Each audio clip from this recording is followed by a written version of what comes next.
আলহামদুলিল্লাহ, অত্যন্ত চমৎকার করে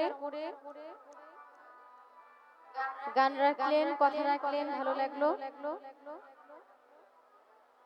কি সুন্দর তার কথা, কি সুন্দর তার যুক্তি, এত সুন্দরভাবে বুঝিয়েছে। আসলে কি বলবো, অনেক ধন্যবাদ জানাচ্ছি আমাদেরকে সঠিক বিষয়ে বোঝানোর জন্য। আমি যে কথা জিজ্ঞেস করেছিলাম অত্যন্ত চমৎকার ভাবে উনি উনার মতো করে সুন্দরভাবে তার মীমাংসা করেছে। আমাকে একটা কথা জিজ্ঞেস করেছে, আমি চেষ্টা করব ওনার কথার সঠিক মীমাংসা দেওয়ার জন্য ইনশাআল্লাহ। তা আমাদের গরিবের নওয়াজ, গরিবের বন্ধু খাজা মাইনুদ্দিন চিশতি রাহমাতুল্লাহ আলাইহি, উনি যখন রাসূল পাক সাল্লাল্লাহু আলাইহি ওয়াসাল্লামের রওজা মুবারক জিয়ারত করতে যায়, তখন আমার রাসূল পাকের আদেশ অনুযায়ী উনি ইসলামের দাওয়াত দেওয়ার জন্য ভারতবর্ষে আসেন। কেননা আমার রাসূল পাক সাল্লাল্লাহু আলাইহি ওয়াসাল্লাম বলেছেন, আমি ভারতবর্ষে বা চিস্তান নগরে আমি ইসলামের দাওয়াতটা দিতে পারিনি, সেখানে তুমি সেই দায়িত্ব পালন করবে। এই দায়িত্ব যে ভার দিয়ে যায় খাজা বাবার কাছে, খাজা বাবা বললেন, ইয়া রাসূলুল্লাহ, আমি তো ভারতবর্ষ চিনি না। আমার রাসূল বললেন, আমার বৃদ্ধাঙ্গুলির দিকে তাকাও, তুমি এর ম্যাপ পেয়ে যাবে। কোথায় যাইতে হবে, কিভাবে যাইতে হবে, ম্যাপ পেয়ে যাবে। যেহেতু এখানেই রয়ে গেছে, এখানে যেহেতু আমাকে কিছু জিজ্ঞেস করে নাই, আমি আর সামনে না বাড়াই। আসলে এই ইঙ্গিতটা দিয়ে রাসূল পাক সাল্লাল্লাহু আলাইহি ওয়াসাল্লাম একটা বস্তু দিয়েছিল আমার খাজা বাবা, যেটা দেখে দেখে আমার খাজা বাবা ভারতবর্ষে গিয়েছিল। আসলে এত কিছু বলার কারণে, এত কিছু উনি সুন্দর করে গুছিয়ে বলেছে, আমার কষ্ট নাই বেশি, কারণ আমার কথা বলতে হবে কম, কারণ সকল ঘটনা উনি নিজেই বলে গেছে। এখন কথা হলো এইটা, যে গ্রামে উনি সর্বপ্রথম দাওয়াতটা দিলেন, ইসলামের দাওয়াতটা দিলেন, ওই গ্রামটা, ওই রাষ্ট্রটা কোথায়, মূলত ওই গ্রামটা, ওই প্রচারের এলাকাটা কোথায়? কারণ এখন তো এটা ভাগ ভাগ হয়ে গেছে, আগের মতো তো আর না, তাই না? আমি চেষ্টা করব তার কথার মীমাংসা দেওয়ার জন্য।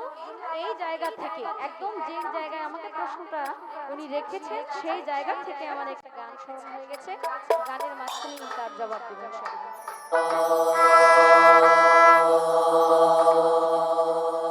খাজা বাবা মঈনুদ্দিন ফুটাইলো ইসলামের দিন, পবিত্র মুখে করলো আল্লাহর সালাম। খাজা বাবা মঈনুদ্দিন ফুটাইলো ইসলামের দিন, পবিত্র মুখে করলো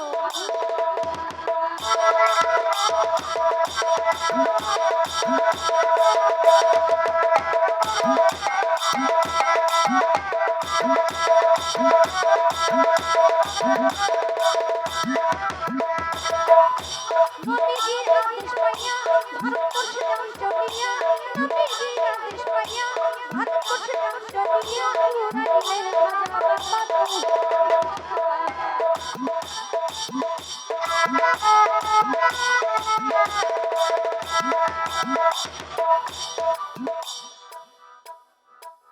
নবীজির আদেশ পাইয়া ভারতবর্ষে যান চলিয়া, উড়াইলেন খাজা বাবা তৌহিদের নিশান, সত্যের নিশান, যেই নিশান যে ছায়া তলে গেলে মানুষ সত্যের সন্ধান পাবে। পাকিস্তানের সীমান্ত এলাকায়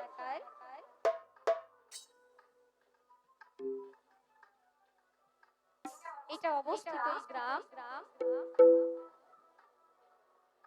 অনেক জায়গায় এটা উচ্চারণ করা হয় গুরজাটি বা গুর্জন। আশা করি আপনি বুঝতে পেরেছেন, কারণ এটা ভারতবর্ষের পাকিস্তানের সীমান্ত এলাকা। যদি আমার উচ্চারণের ভুল হতে পারে, এটা মীমাংসা করে নেবেন আপনি, কারণ আমি তো আপনার মতো উচ্চারণ করতে পারি। আশা করি মানে রাসূল পাকের আদেশ পেয়ে যেখান থেকে সীমান্তটা শুরু হয়, পাকিস্তানের একদম সীমান্ত এলাকা থেকে এই ইসলামের দাওয়াতটা শুরু হয়েছে। সেখানে যে রাজাদের সাথে যে যুদ্ধ আমার খাজা বাবা করেন, সেই যুদ্ধের ঘটনা গানের মধ্যে যেহেতু আছে, তাহলে তো কথায় আর সময় নষ্ট করার কোনো প্রয়োজন মনে করি না। নবীজির আদেশ পাইয়া ভারত বর্ষে যান চলিয়া, নবীজির আদেশ পাইয়া ভারত বর্ষে যান চলিয়া, উড়াইলেন খাজা বাবা।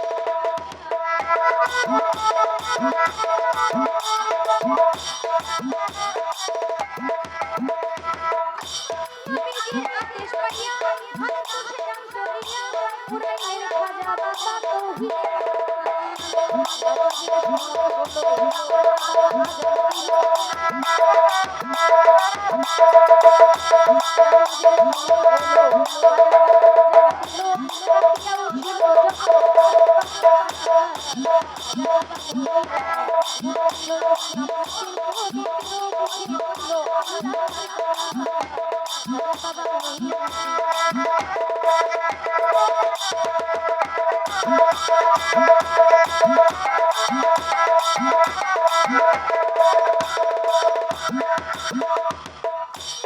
তৌহিদের সংবাদ পাইয়া জাদু করলে পাঠাইয়া, সংবাদ পাইয়া জাদু করলে পাঠাইয়া, উপস্থিত হইল একজন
Thank you.